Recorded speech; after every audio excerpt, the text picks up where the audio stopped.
जय श्रीमन नारायण।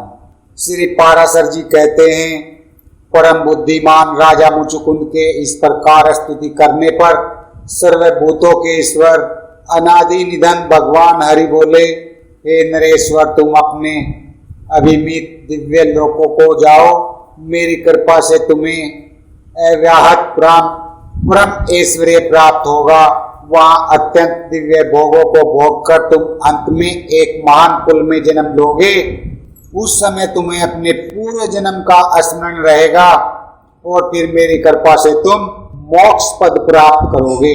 श्री पाराशर जी कहते हैं, भगवान के इस प्रकार कहने पर राजा मुचुकुंद ने जगदीश्वर श्री अच्युत को प्रणाम किया और गुफा से निकलकर देखा कि लोग बहुत छोटे छोटे हो गए हैं। उस समय कलयुग को वर्तमान समझकर राजा तपस्या करने के लिए श्री नर नारायण के स्थान गंधमादन पर्वत पर चले गए। इस प्रकार श्री कृष्णचंद्र ने उपाय पूर्वक शत्रु को नष्ट कर फिर मथुरा में आ उसकी हाथी घोड़े और रथ आदि से सुशोभित सेना को अपने वशीभूत किया और उसे द्वारका में लाकर राजा उग्रसेन को अर्पण कर दिया।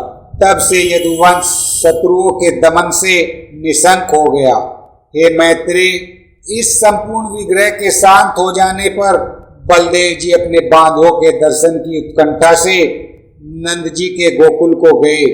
वहां पहुंचकर शत्रुजीत बलभद्र जी ने गोप और गोपियों का पहले की भांति अति आदर और प्रेम के साथ अभिवादन किया।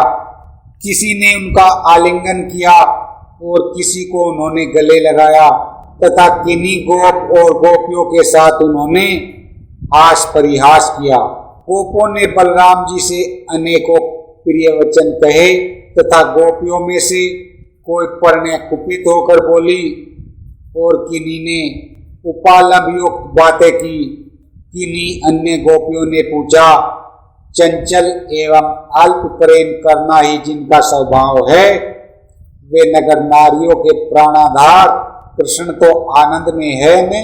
वे क्षणिक स्नेह वाले नंद नंदन हमारी चेष्टाओं का उपहास करते हुए क्या नगर की महिलाओं के सौभाग्य का मान नहीं बढ़ाया करते?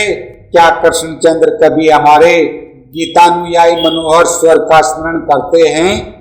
हमें ऐसा प्रतीत होता है कि दामोदर कृष्ण का चित्त नागरी नारियों में फंस गया है।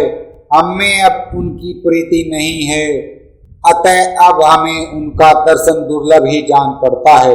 पाराशर जी कहते हैं, इसके उपरांत श्री हरि ने जिनका चित्त हर लिया है वे गोपियां बलराम जी को कृष्ण और दामोदर कहकर संबोधन करने लगी और फिर उच्च स्वर से हंसने लगी। तब बलभद्र जी ने कृष्णचंद्र का अति मनोहर और शांति में प्रेम गर्भित और गर्वहीन संदेश सुनाकर गोपियों को सांत्वना दी तथा गोपों के साथ हास्य करते हुए उन्होंने पहले की भांति बहुत सी मनोहर बातें की और उनके साथ ब्रजभूमि में नाना प्रकार की लीलाएं करते रहे। इस प्रकार श्री विष्णु पुराण के 5वें अंश में 24वां अध्याय समाप्त। जय श्रीमन नारायण।